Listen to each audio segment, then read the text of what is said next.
magpatawad. Bahagi ko ay binigay sa ating Ebanghelyo ngayon sa araw na ito sa ayon kay San Mateo.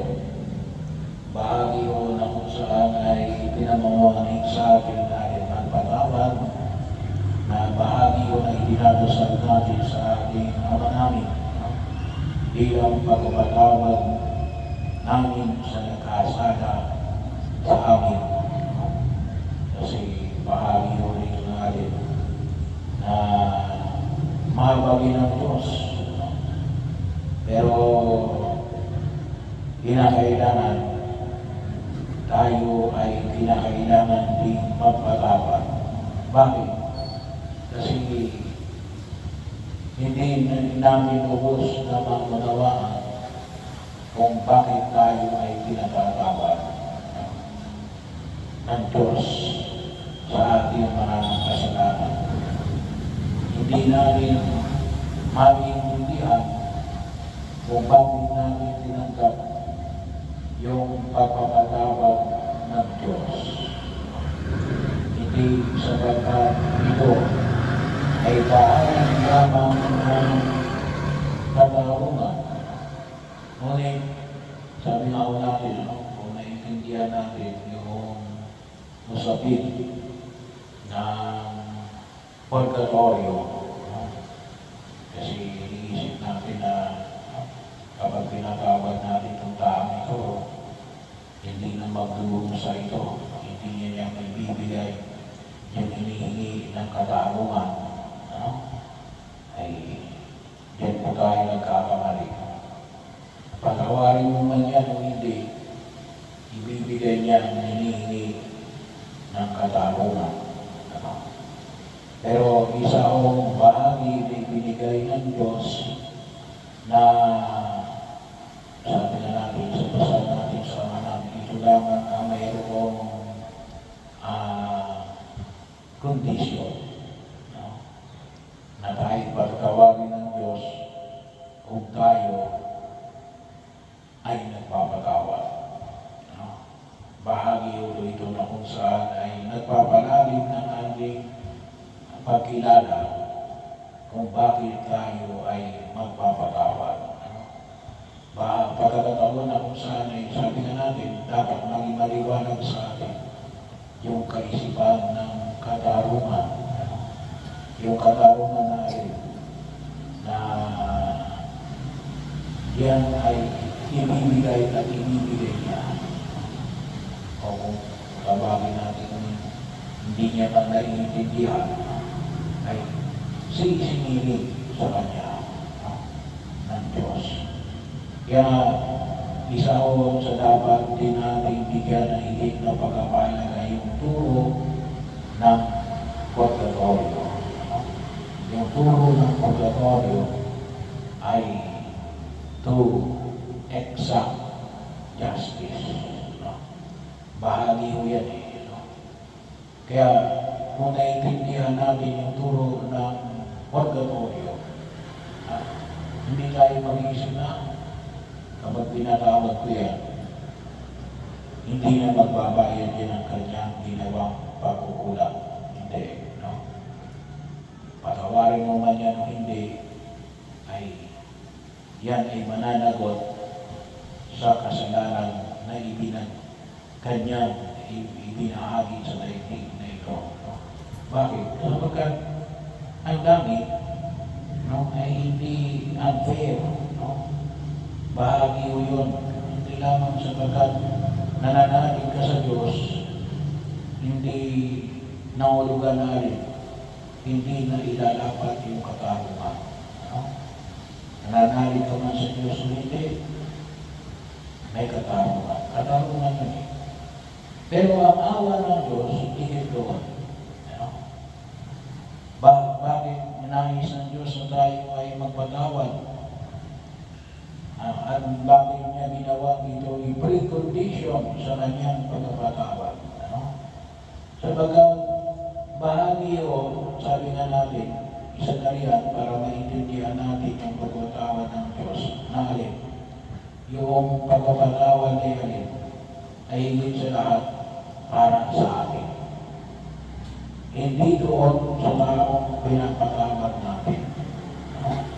Hindi doon para sa kanila, para sa atin. No? Kasi sinong pinapalaya natin? Yung ating sarili. No? Kapag yung tao na alam mong gumawa sa iyo ng masama, no? Palagi mong iniisip, ikaw ay ikinukulong noong pag-iisip na yun, gawa ng galit mo sa tao na yun. No? Kaya anong dapat? Palayain mo ang iyong sarili. No? Palayain mo ang iyong sarili. Kaya ang bahagi yun, kung sa mga umatin ng healing tuwing linggo, bahagi yun yung palagi ng prayer. Yung magpatawad sa mga tao nagkasala sa iyo. Magpatawad sa mga taong gumawa sa iyo ng katarantaduhan. Bahagi mo yun. Sapagkat kapag hindi mo pinatawad yun, yun ay, sabi na natin, nilalagay mo ang iyong sarili sa tiyak na kapahama ka. Bakit? Kasi yung buhay mo ay babase na lamang sa galit sa tao yun. No? So yung buhay mo yan, mapupuno ng galit. Anong nais ng Diyos? Magpatawa, magpalaya. No? Bakit? Yung pangatlo yun yun ay bahagi ng pagkilos na tutusin. Sabi nga natin, kayo talaga yung dinadabuyan ng Espiritu ng Diyos. Hindi espiritu ng anumang uri ng espiritu. No? Sabi nga, to err is human, to forgive is divine. No? Ang magkamali ay bahagi ng pagkatao. No? Ang magpatawad ay nakikibahagi tayo sa pagka-Diyos ni Jesus. No? So natin katulad tayo, ay katulad tayo ng Diyos. At sino yung una natin pinapahayagan ng awa? Yung sarili natin. No? Yung sarili natin. Bahagi yun. No? Kasi ang tunay mong kaawaan ay yung sarili mo. No? Kasi sa oras na hindi ka nagpatawad, ay pinahihirapan mo yung sarili mo. No? Ayaw ng Diyos na pahirapan natin yung ating sarili. No? Bahagi rin yun na kung saan huwag natin kalimutan. No? At nais ang tunay kapal na padaluhin sa atin yung buhay na makadiyos. No? Bahagi yun. No? Kasi sabi nga natin, hindi yan magagawa ng tao. No? Tama yun, hindi magagawa ng tao yun. Kasi ano yung kaisipan ng tao, makaganti ako, makaisa rin ako. Huwag ka mag-alala, sabi nga natin, may nangyayari yun, pero hindi ikaw.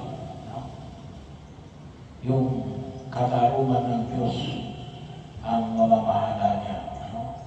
Yung kung tawagin natin na yung purgatorio.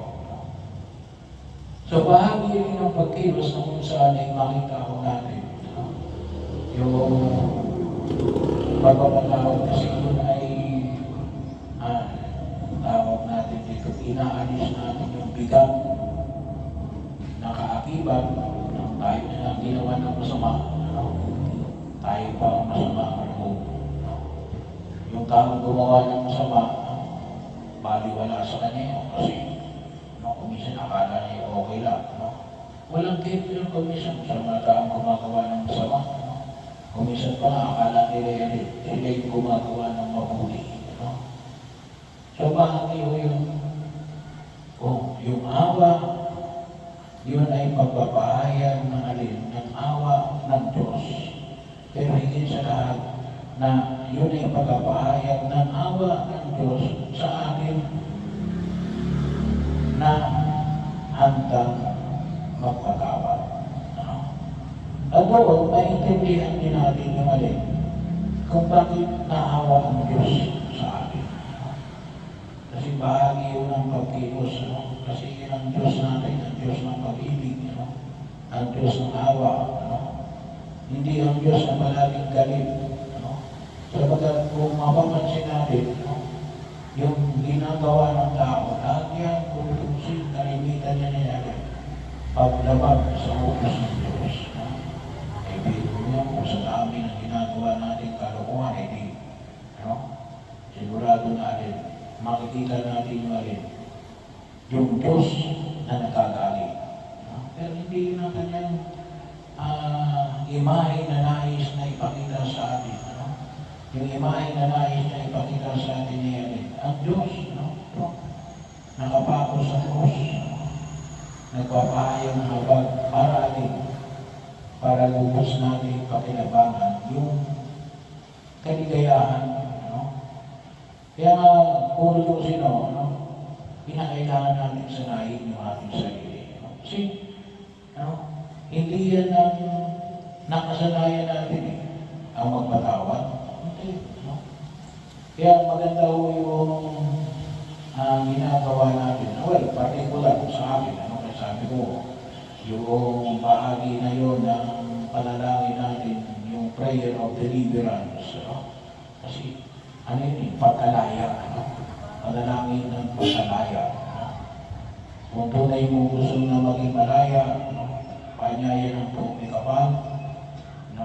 Gusto mo tunay na mawala ang bigat na yung dinadala, ano? Sa mundong ginagalawa natin, matulog tayo magpatawa. Ano? At doon nakikita natin yung maliwanag na pagkilos ng Diyos na palaging handang magpatawad. Bakit? Kasi nga, ayaw niya tayo ay mahirapan. No? Ayaw niya tayo ay pabigatan. Ang gusto niya ay kaligtasan. Hindi lamang pagdating natin sa langit. Ngunit habang tayo naglalakbay